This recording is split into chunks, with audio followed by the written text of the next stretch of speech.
Graça e paz de Jesus. Bom, falaram que vamos quebrar no futebol, né? Comecei tão bem. Ontem eu peguei o microfone na mão, fui distanciando e o pessoal acabou no meu ouvido dela. Tenho pavor de microfone na mão. Hoje fui salvo aqui, os irmãos aí já conheceram minha esposa, essa mulher bonita que Deus me deu. Presente do Senhor, graça pura, Deus me ama mesmo, fidelidade.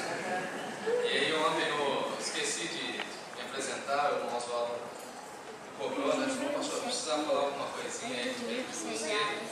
Então o pessoal da comissão me conhece um pouco, né? Se alguns irmãos estiverem em casa, nós estivemos conversando um pouco. O senhor me deu claro, minha esposa da região de Piracicaba, vocês vão perceber o meu sotaque meio caipira, né?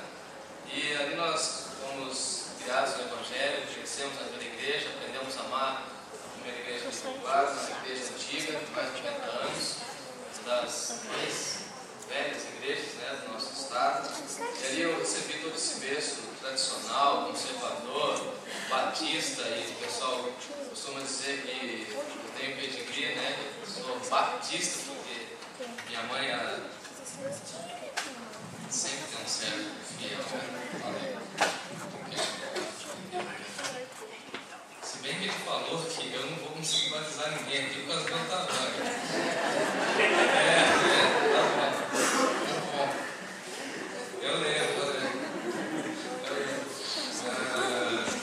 E naquela igreja eu fiz um trabalho ainda adolescente de aconselhamento, de visita. O ministério começou visitando as casas, visitando os irmãos, um trabalho que eu gosto muito de fazer. Depois a igreja me enviou ao seminário e eu relutei com o tempo, tentei prolongar algumas situações. Eu falei, não, vou ficar pregando na igreja, o pessoal da Unijovem gosta de mim, eu vou continuar aqui trabalhando.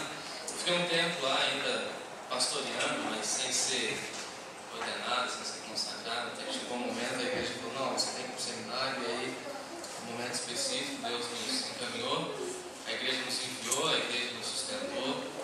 E aí fui para Campinas, fiz o curso de bacharel em teologia lá em Campinas.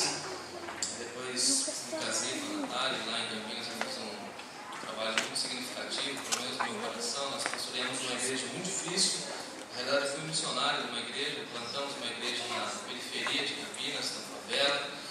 A última rua que tinha asfalto era a rua da nossa igreja, e aí nós fizemos um trabalho muito interessante, muito diferente, né? Muito missionário, bem, com cheiro de ovelha, com cheiro de campo. Eu cheguei na igreja, me lembro quando eu tomei posse, eu percebi que ninguém tinha a Bíblia na igreja. Né? Primeiro culto, como pastor, eu comecei a pregar, eu me lembro que tinha 2 ou 3 irmãos com Bíblia. Aí fui conversar com o irmão mais experiente da igreja, o presidente, o diácono. Eu falei, irmão, mas o povo dessa igreja não acredita na Bíblia? Não, pastor, eles até acreditam, mas eles não sabem ler. Então aí nós começamos a fazer um trabalho de alfabetização, ficamos ali um tempo. Depois o Senhor nos levou para Sorocaba, e nesse meio de tempo eu fiz um curso também na Unicamp, sou formado em capelania hospitalar, um trabalho que eu gosto de fazer. Eu gosto muito de estar dentro dos hospitais, nos corredores, pregando, evangelizando. E graças a Deus, pela graça do Senhor, lá em Sorocaba nós temos um trabalho muito reconhecido pelo Hospital da Unimed. A Unimed sempre está nos presenteando com oportunidades de fazer culto, tem a oportunidade de falar aos médicos, aos profissionais daquele hospital. E agora também nós entramos no CDP, no presídio, estamos fazendo um trabalho de presídio. E em parceria com outra igreja da cidade de Sorocaba, nós estamos fazendo um trabalho com moradores de rua. Toda quinta-feira a gente sai com violão, um pouco de pão, um pouco de suco, e a gente vai distribuindo o evangelho, distribuindo amor, distribuindo abraço. A gente vai evangelizando os moradores de rua, algumas garotas de programa também que vivem ali, os profissionais do sexo. Nós temos feito um trabalho nessa direção. Sou o segundo pastor lá da Igreja Batista Central de Sorocaba, pastoreio a juventude. E aí eu tenho o prazer e o privilégio dos irmãos estarem sondando a nossa vida, e para mim certamente foi um privilégio muito grande. Eu falei isso com o irmão Oswaldo, irmão Félix, que foram almoçar em casa. Eu me senti muito honrado com a possibilidade de vir aqui conhecer os irmãos, e ontem eu estive aqui falando um pouco a respeito do tempo. Eu tenho esse jeitão meio jovem, meio espontâneo, meio os irmãos que vieram ontem me conheceram, né? E assim a gente vai tentando fazer a vontade do Senhor e divulgando a mensagem do Salvador de Jesus Cristo. Amém? Então essa é a nossa vida. Minha esposa é formada em estética, ela é esteticista, por isso que ela é bonita. Eu sou feio. Irmão Félix, não é uma benção, né? Esse sorrisinho dele é cativante, né? Cativante. Obrigado. Tem eu gosto muito de Davi, tem um versículo de Davi que é o lema da minha vida, né? Eu sou pobre, necessitado, mas o Senhor cuida de mim, né? O Senhor cuida de mim, está ali a prova da minha esposa, tá bom? Tudo que eu faço, tudo. Depois de Deus, quem tem boa parcela, ou grande parte, tudo que eu faço, de relevante no reino, é minha esposa que me ajuda, ela que faz, eu simplesmente nem emprego. Mas quem está lá nos bastidores, quem me acompanha, quem me orienta, depois do Senhor é minha esposa, tá bom? Bom, ontem eu falei sobre tempo, hoje eu quero falar sobre esperança. Você tem aí seu coração cheio de esperança? Amém? Então vamos renovar um pouco mais essa esperança, vamos retomar. Na realidade eu não vou trabalhar com nada novo, mas eu quero relembrar algumas questões, alguns conceitos nossos a respeito da esperança. O apóstolo Paulo vai falar para nós que sem esperança a nossa fé é vazia, é nula, não faz sentido, se nós não tivermos a esperança de que Deus cuida da nossa vida, cuida da igreja, cuida do nosso coração, cuida da nossa família. Depois nós estaremos celebrando a ceia do Senhor, que é um momento de grande esperança e expectativa para nós. Lamentações, capítulo 3. Lamentações de Jeremias, capítulo 3. Texto muito conhecido, que vai falar da misericórdia, da fidelidade de Deus. É um texto que está num contexto muito complicado, e eu queria desvencilhar um pouco esse contexto e analisar com os irmãos essa porção da palavra do Senhor. Lamentações de Jeremias ali, depois de Isaías, Jeremias, antes de Ezequiel, você encontra aí Lamentações de Jeremias, capítulo 3. Nós estaremos lendo a partir do verso 19.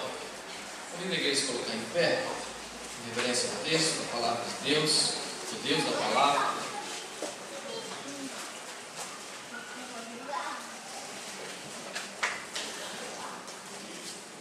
Quantos irmãos acham? Alguns que não estiveram ontem me perguntaram a minha idade, né? Eu tenho essa cara de novinho, de longe, mas eu tenho 30 anos já, né? A vida já passou, novo ainda, né? Tem lenha para queimar. Verso 19, os irmãos acharam?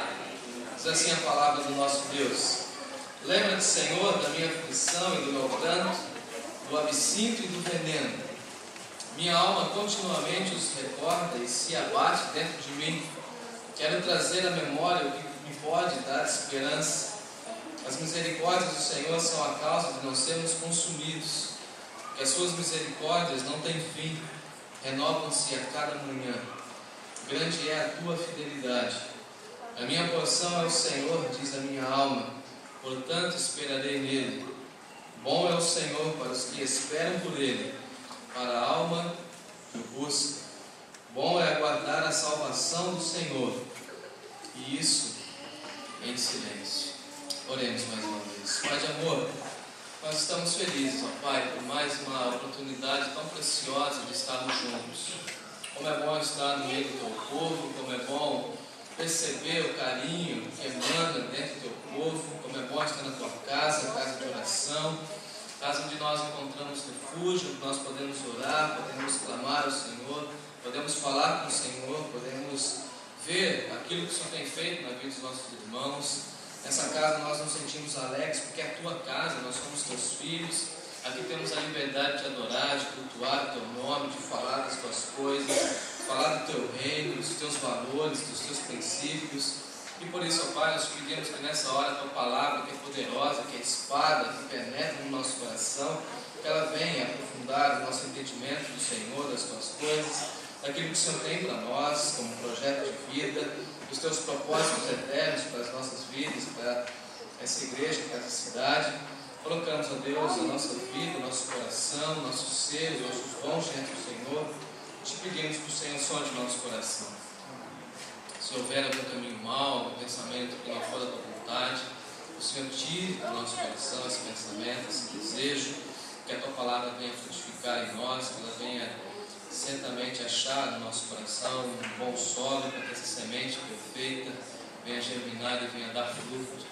Nós fomos chamados pelo Senhor para darmos frutos e queremos ouvir a Tua voz e queremos, ó Pai, que o Senhor tenha liberdade para trabalhar no nosso coração. Que essa esperança que Jeremias está falando venha ser também a nossa esperança nessa noite. Protege nosso coração, cuida da nossa vida, abre os nossos ouvidos espirituais para as Tuas coisas, pois nós oramos agradecidos no nome precioso, santo de Jesus Cristo, o nosso eterno Salvador. Amém. Podeis sentar.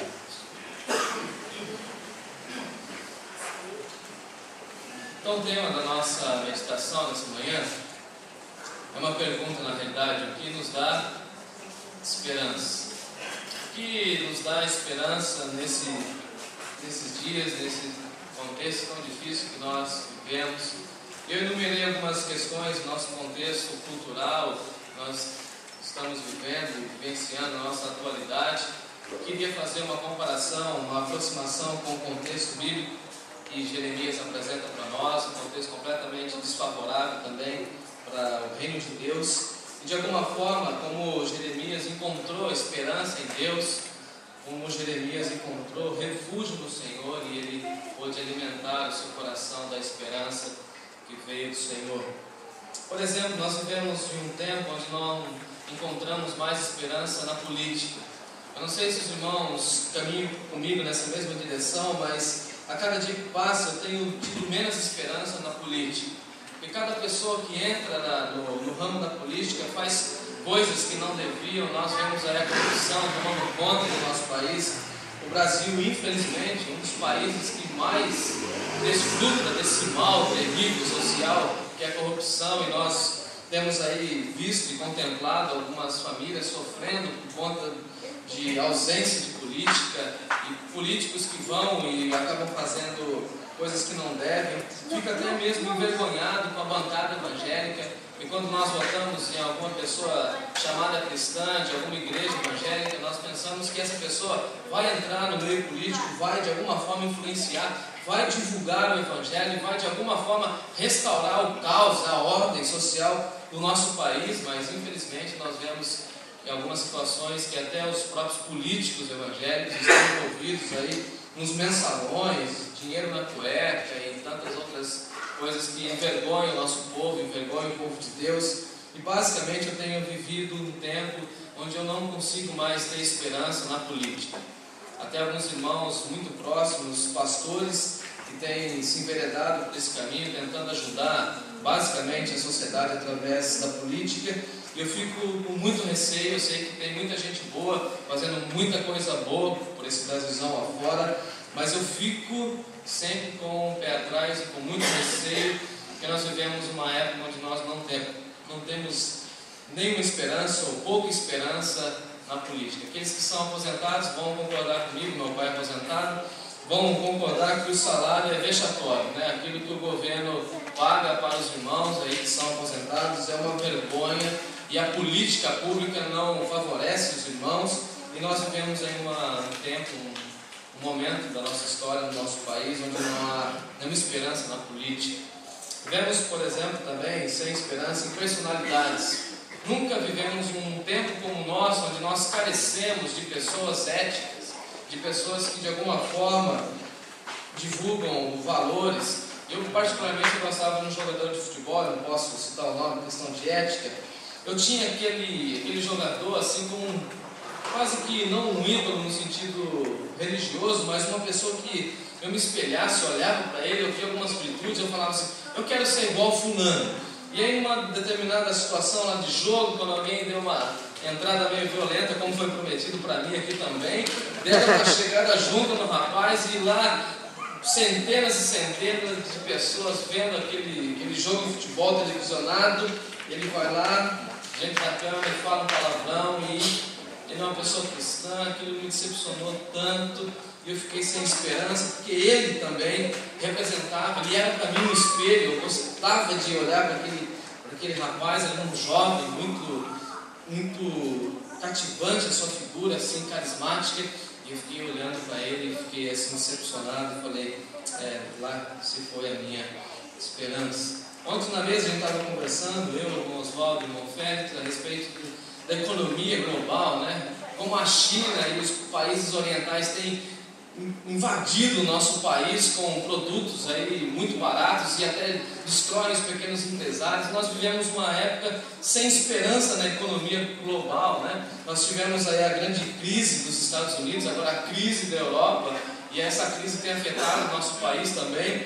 Nós vivemos sem uma esperança na economia global, particularmente uma esperança na economia aqui do nosso país. Alguns irmãos vão falar assim, não pastor, mas a questão social do nosso país, a questão da economia melhorou bastante, nós temos agora acesso a muitas coisas, mas ainda assim, no nosso país, no nosso estado, pessoas ainda morrem de fome e a renda ainda não foi distribuída, muitas pessoas carecendo do pão, do básico, e a esperança através da renda monetária ainda não chegou e contemplou os brasileiros do nosso estado e do nosso país. Vivemos, por exemplo, sem esperança nas famílias. Não sei se os irmãos vêm comigo nessa mesma trilha, mas quando eu olho para a família de uma maneira geral, e aí eu não faço um recorte das famílias da igreja, uma família de forma geral na sociedade, eu fico muito preocupado, eu não vejo muita esperança. Não sei se porque eu tenho lidado muito com juventude, eu vejo muitos jovens perdidos, jovens completamente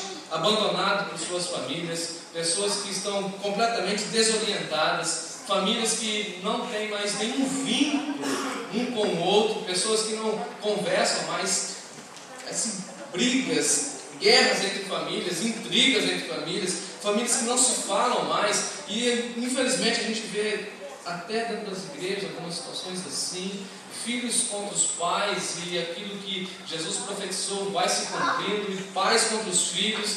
Na quinta-feira meu coração foi tomado de um sentimento de amargura, assim, de peso, de lamento, quando eu vi lá no programa, se não me engano foi do Datena, quinta-feira, quando várias famílias moravam no mesmo terreno, e aí um senhor morava numa casa num canto, que era parente de uma outra, simplesmente pegou o revólver, entrou na casa da outra prima, ou cunhada, não me lembro, parente dele, entrou lá, descarregou o revólver na mulher, e o filho de 3 anos estava vendo tudo.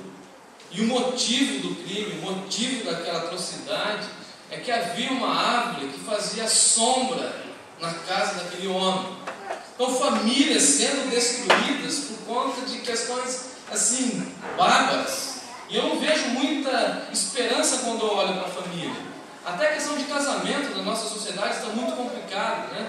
E nós vivemos aí uma situação de falta de esperança por essa degradação familiar, famílias desestruturadas, filhos que querem simplesmente fugir de casa. Na última quinta-feira, não essa que passou, há 15 dias atrás, nós estávamos lá no centro de Sorocaba fazendo trabalho de evangelismo, e nós encontramos um jovem, uma pessoa aqui do Vale, lá em Sorocaba, um menino de 17 anos, nós conversávamos com ele, ele fugiu de casa. Aí eu falei, vou estar lá dia 21 em Jacupiranga, eu posso levar um recado do teu pai lá em Registro? Ele falou assim, não quero, fugi de casa. Meu pai deu uns tapas na minha face, me desonrou, me tocou para fora, ele estava queimado com marca de cigarro, e ele foi simplesmente enxotado da sua casa, aqui, do nosso lado, no nosso contexto. E olhando para tudo isso, nós ficamos sem esperança. Vivemos sem esperança também por essa acomodação nossa diante do capitalismo. Nós estamos tão habituados a viver atrás do dinheiro que nós às vezes não damos conta daquilo que está por detrás. Pensamos em casa, em carro, em joias, pensamos em viagens. Nós estamos completamente envolvidos nesse contexto e basicamente o nosso coração vai sendo tomado por uma desesperança. E aí o conceito popular é o seguinte: a esperança é a última morte. Agora voltemos para o contexto de Lamentações. Lamentações para nós vai trazer um cenário de tristeza. O próprio nome vai dizer, né, lamento, choro. O povo de Israel estava completamente desolado. O povo de Israel estava se sentindo completamente desesperançoso, estava desamparado, o povo de Israel estava completamente perdido. Jerusalém, o centro da fé, o centro da adoração a Deus, foi destruído pelo exército de Nabucodonosor. Lamentações, na realidade, na cultura oriental, na cultura judaica, era uma coletânea de livros fúnebres, de hinos. É como se Lamentações fosse basicamente o inário daquele povo. É o povo que estava completamente perdido, desolado, sem rumo, sem esperança. E eles pegavam esse livro de Lamentações e choravam.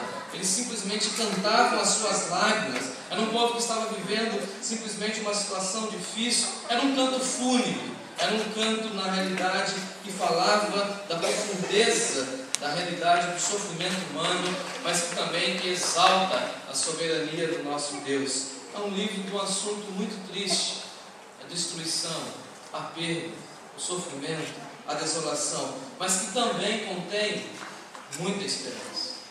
Muita esperança. Quero retomar algumas questões. Eu queria que os irmãos voltassem algumas páginas, lá no capítulo 1, comigo, só para nós entendermos um pouco o contexto antes de nós entrarmos no conteúdo desse texto. Lamentações, capítulo 1, versículo 8. Quando Jeremias vai falar do sofrimento que foi proveniente do pecado, diz o texto: Jerusalém pecou gravemente, por isso se tornou repugnante.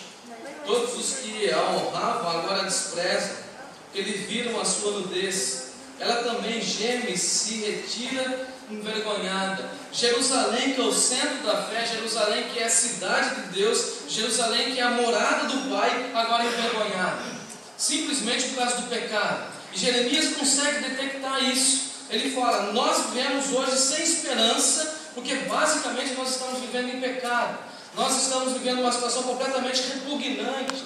As pessoas estão vendo a nossa nudez, as pessoas estão vendo o nosso pecado. No contexto da carta de Lamentações, eu fico muito angustiado e até mesmo choro quando eu olho mães que ofereciam seus filhos a Moloque, ao Deus Moloque, o Deus que simplesmente gostava de sacrifício de crianças, juntamente com o sacrifício de animais. Pessoas que se diziam povo de Deus, que estavam dentro do povo de Deus, mas que simplesmente pegavam seus filhos e sacrificavam ao Deus Moloque, simplesmente sacrificavam aos ídolos.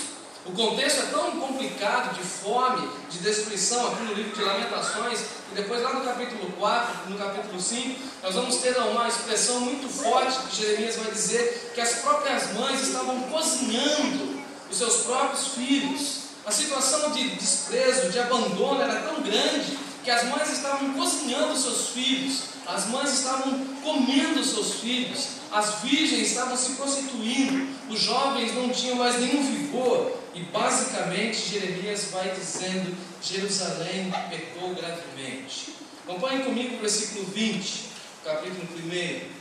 A angústia desse homem chamado Jeremias, o profeta chorão, o profeta que chorava muito diante de Deus e diante do povo. Versículo 20: Olha, Senhor, porque estou angustiada, turbada está a minha alma, o meu coração transtornado dentro de mim, porque gravemente me rebelei.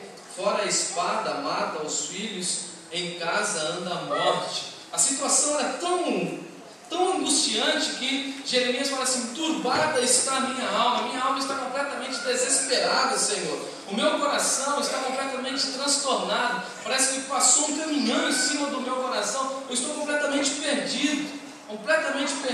A morte está andando dentro das nossas casas. E aí basicamente nós, caminhando lá para o capítulo 5, para a gente entender também o contexto, o versículo 15, vai dizer para nós da ausência da alegria.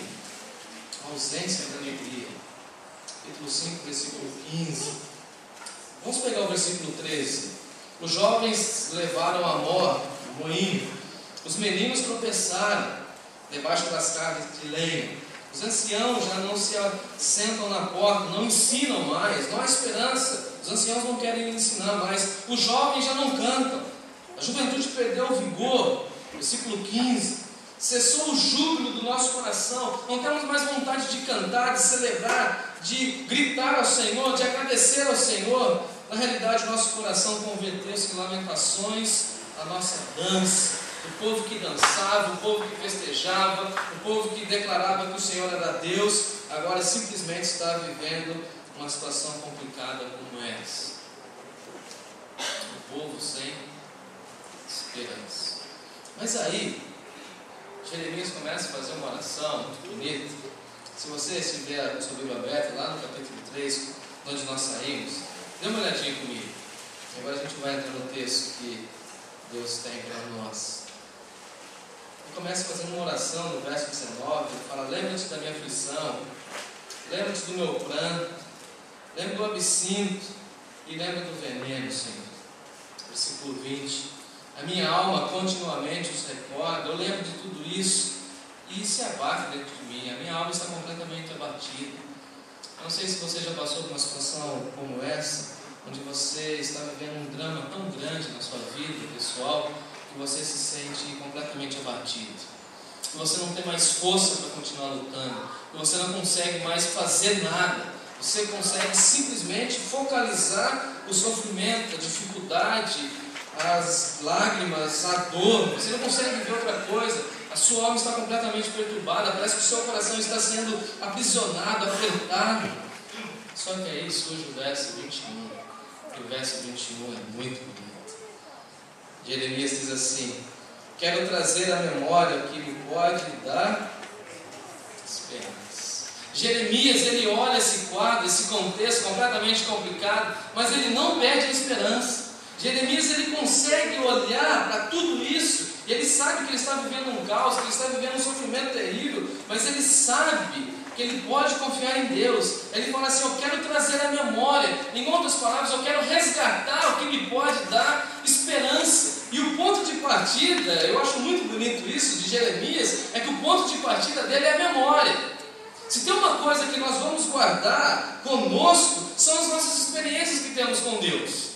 Nós vivemos em um mundo difícil, vivemos sem esperança nesse mundo, mas nós temos no nosso coração, na nossa alma, nós temos arquivado dentro do nosso coração algumas experiências que são nossas experiências com Deus, e essas experiências que tivemos com Deus vai nos dar esperança. Da mesma maneira que superamos dificuldades no passado, vamos também superar as dificuldades que estão presentes e que aquelas que irão de vir.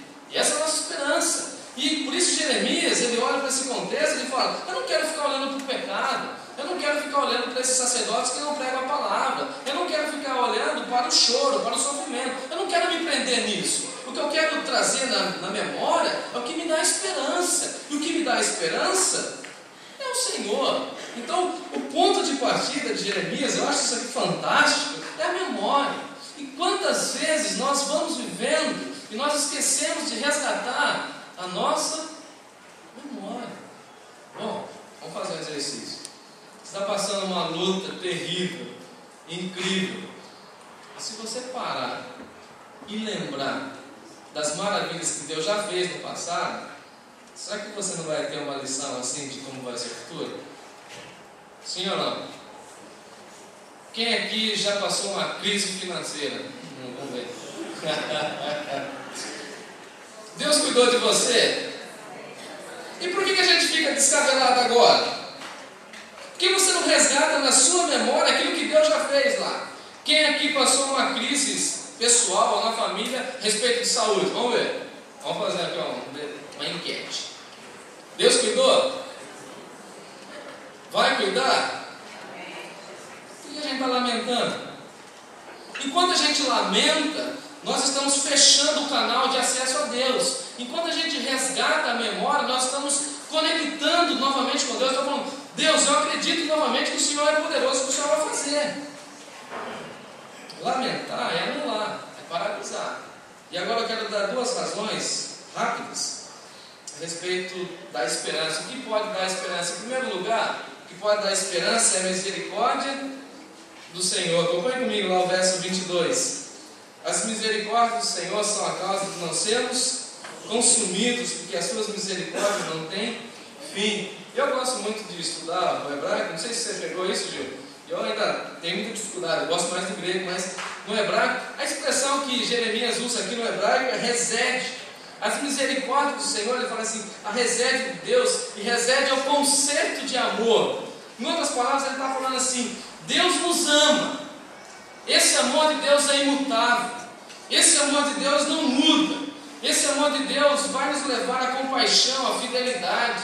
E basicamente, nós vamos resgatando no próprio livro de Jeremias algumas verdades, algumas declarações de Deus. Por exemplo, da maneira como Deus nos ama e da maneira como Deus cuida do seu povo. Lá o profeta Jeremias capítulo 30, ele vai falar assim: vós sereis o meu povo, e eu serei o vosso. Eu sou aquele que cuida de você. A prerrogativa do cuidado está sobre mim. Vocês serão o meu povo e eu vou cuidar de vocês. Agora tem um texto que eu fico apaixonado por Jeremias. Quando Jeremias vai falar a respeito de Deus, ele fala assim: com amor eterno eu te amei, e com benignidade eu te atraí. Pensar nessa magnitude de Deus, nessa majestade de Deus, nessa dimensão que Deus é, e ao mesmo tempo Deus olhando para nós e falando assim: eu te amo. O que é misericórdia? Misericórdia é quando nós temos que pagar, temos que ser punidos, e simplesmente Deus não nos pune. Misericórdia é simplesmente aquele conceito de ausência de punição. Eu conversava outro dia, muito tempo atrás, com um senhor. Ele é dessas igrejas triunfalistas, onde você determina, onde você manda, onde você faz tudo, né? E ele falava que ele merecia muita coisa, que Deus tinha que restituir. E aí a gente trocando a ideia lá no bate-papo, e ele falando assim: pastor, eu estava de terno, fui pregar em outra igreja, lá na cidade de Campinas, e ele falou assim: pastor, eu cheguei para Deus e falei: olha, eu mereço, é mesmo? O que o irmão merece? Olha, eu mereço um carro novo. Falou para mim: eu mereço uma casa nova, eu mereço uma poupança, Deus vai ter que restituir, e eu mereço isso, mereço saúde, mereço... E elencou um monte de coisa, né? E ele naquela época era um pouco mais jovem, né? E eu olhei para ele assim, com aquela perspicácia, assim: meu irmão merece, eu mereço tudo isso, e vou exigir de Deus, e eu sei que Deus é fiel, Ele vai ter que me dar. Falei: Senhor da glória, né? Que teologia é essa, né? Ele foi caminhando nessa direção. Aí tem uma hora que eu fiquei injuriado. Eu falei assim: irmão merece. Sabe o que o irmão merece? O irmão merece o inferno. Se tem uma coisa que nós merecemos, é o inferno. E a misericórdia vem aplacar essa justiça de Deus e fala assim: você merecia o inferno, mas Deus te ama. Então o que nos dá esperança é saber que Deus nos ama. E o contexto fala de lamentações, o contexto fala de pranto, o contexto vai falar de lágrimas, o contexto vai falar de um juízo iminente, mas Jeremias está falando assim: pessoal, vamos olhar para as misericórdias de Deus. As misericórdias de Deus são a causa de não sermos consumidos, nós não ficaremos prostrados, nós não ficaremos envergonhados. Deus não vai consumir o nosso povo, simplesmente Ele vai cuidar da gente, Ele vai alimentar a gente, Ele vai tirar a gente dessa situação, porque as misericórdias do Senhor é a causa de não sermos consumidos. Se você está passando um momento difícil na sua vida, eu digo para o irmão, para a irmã: fica firme nas promessas do Senhor, como nós cantamos, não temas. Deus vai cuidar de você, Deus vai permitir que você fique firme, e você não será consumido, você não será derrotado, você não será envergonhado, porque Deus está contigo. E as misericórdias não têm fim. O lamento tem fim, o choro tem fim, o sofrimento tem fim, mas as misericórdias do Senhor não têm fim, não acaba nunca. É Deus que nos ama. Amanhã, segunda-feira, dia de branco, quando você acordar para trabalhar, ou para estudar, ou para qualquer outra atividade sua, você tem que saber, você tem que lembrar: esse é mais um dia que Deus está me dando. Deus me ama. As misericórdias dele não têm fim. Não há nada que eu possa fazer para que eu tenha mais ou tenha menos. Deus me ama. Sou amado de Deus. Isso nos dá esperança. Sair de uma segunda-feira brava, como a gente fala lá no anterior, uma segunda-feira assim triste, né? Aquela meio complicada, você meio querendo ficar em casa, querendo fazer essas coisas. Você tem que lembrar da misericórdia de Deus e falar assim: as misericórdias do Senhor não tem fim. Não tem fim. Estou passando pelo vale da sombra da morte, mas misericórdia não tem fim. Estou passando por uma luta terrível. Jeremias está falando: misericórdia não tem fim. Acabou a alegria, misericórdia não tem fim. Eu fico pensando nesse não tem fim. Quando eu era criança, minha mãe, eu não consigo tomar remédio até hoje, tenho uma dificuldade muito grande. Passei com uma cirurgia agora recentemente, um pouco mais de um ano, e aí minha esposa tinha que macetar lá o remédio, eu passava o requeijão no pão, colocava lá para comer, aí engordei bastante, sabe? Na época eu não conhecia os votos para comprar um treininho novo, bom, deixa pra lá. E aí, não consegui tomar remédio, mas o que eu me lembro da minha infância, é minha mãe assim, sabe conta-gotas? Ela abria assim a boca, já parecia pirula, abria a boca assim, você tem que tomar remédio, e dava a quantidade exata. O amor de Deus, a misericórdia de Deus é derramada sobre a sua vida, meu irmão, minha irmã, conta-gotas, na medida exata. O quanto você precisar, Deus vai abrir sua boquinha lá e vai dar assim, ó. O irmão Félix, ele precisa de 3 gotas de misericórdia. O Gil precisa de 5. Vou quebrar um pouco. Os gotas de 10. Não sei. As misericórdias não têm fim, é conta-gotas. Terça-feira você vai ter a misericórdia do Senhor. Deus vai renovando o seu amor para conosco. Isso é maravilhoso, isso nos dá esperança. E além de tudo, essas misericórdias, versículo 23, renovam-se a cada manhã. É por isso que o salmista vai falar: o choro pode durar uma noite, mas a alegria vem pela manhã. Até os passarinhos voltam a cantar pela manhã. Tudo se renova, inclusive a nossa vida. Por isso, vai dormir, vai descansar em paz, entrega o teu caminho ao Senhor, confia nele, e o mais ele fará. E Jeremias tinha essa visão, essa esperança. Ele fala assim: gente, vamos pensar na misericórdia. A misericórdia não nos deixa ser consumido, as misericórdias não têm fim, e as misericórdias se renovam. Segundo e último lugar, que nos dá esperança, é a fidelidade de Deus. Como é bom descansar e confiar que Deus é fiel. E isso para nós aplaca a nossa desesperança e vai alimentar o nosso coração.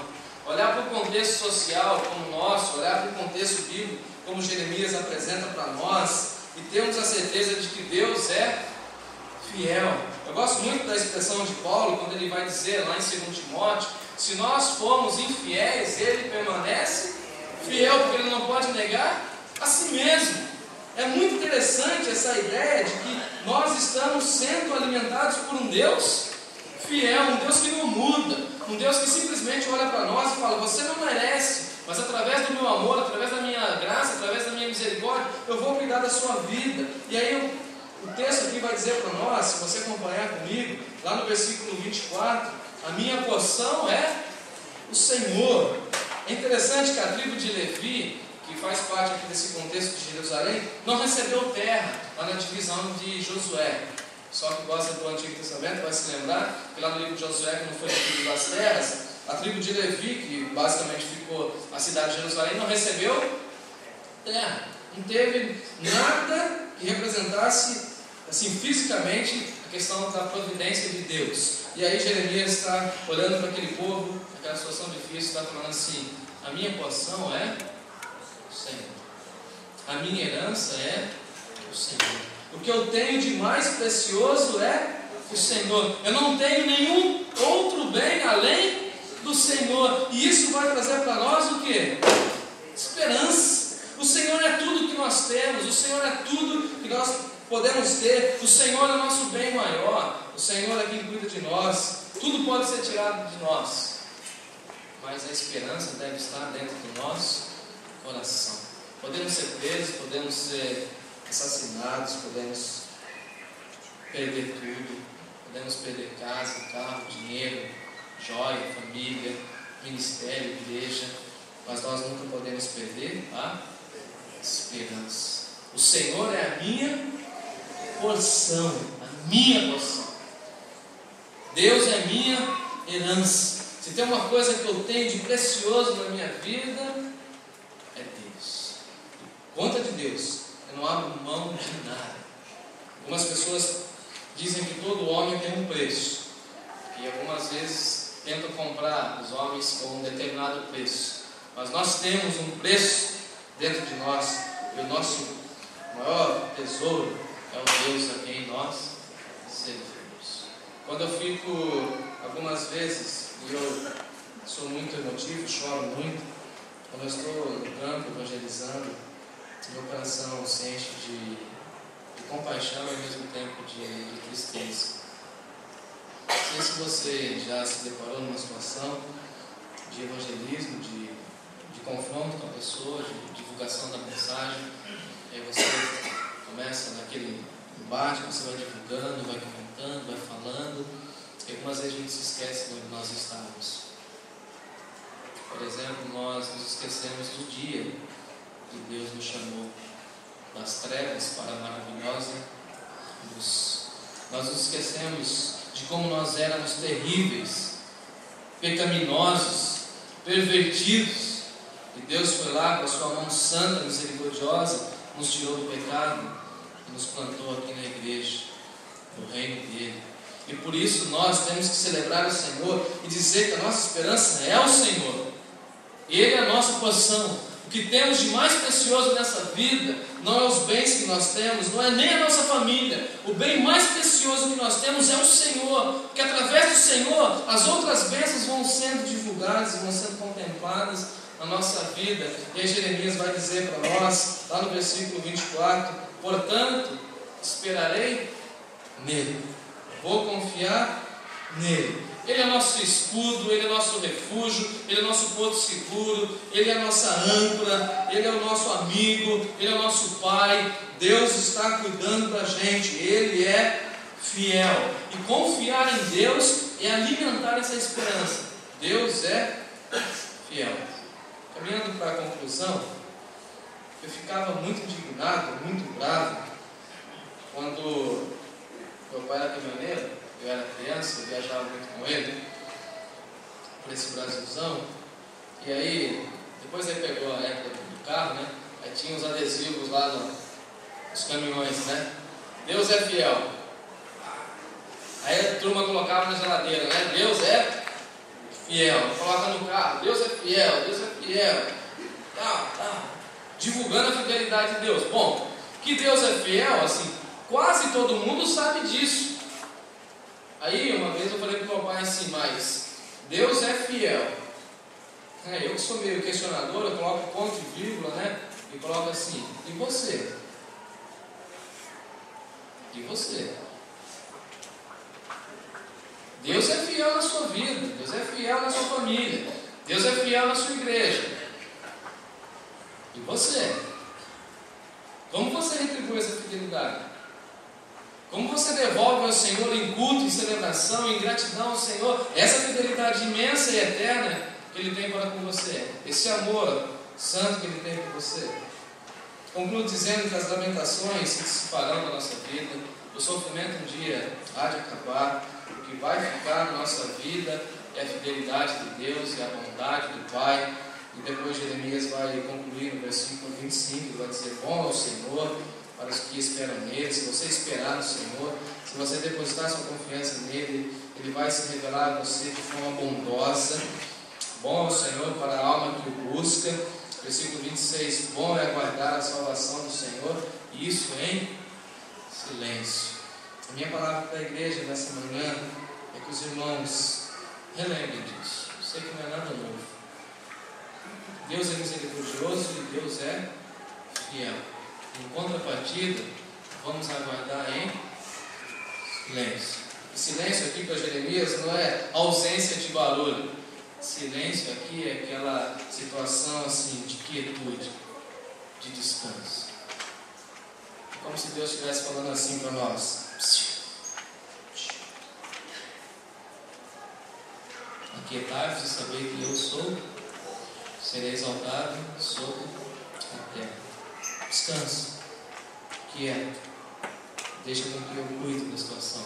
Tudo isso porque Jeremias falou assim: eu quero trazer memória que não pode dar esperança.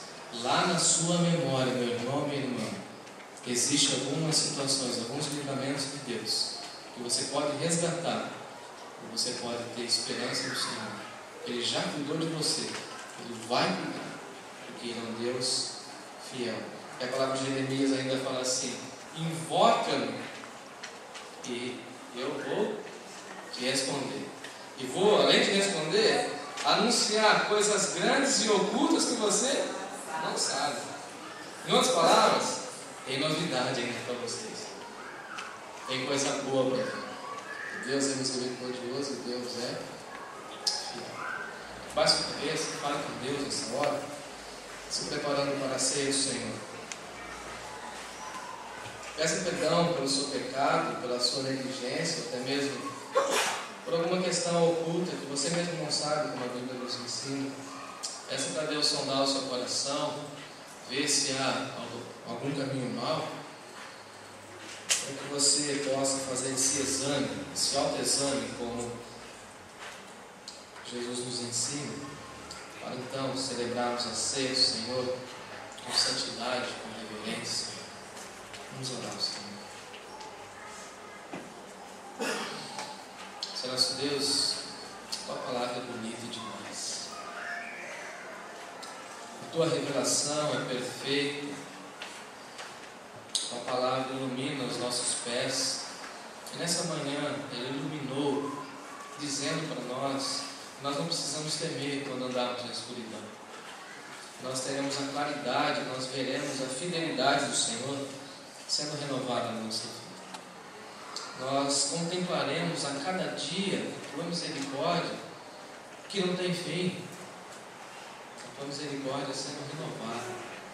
Nós não merecemos, ó Pai, tanto amor, mas o Senhor, com amor eterno, o Senhor nos amou.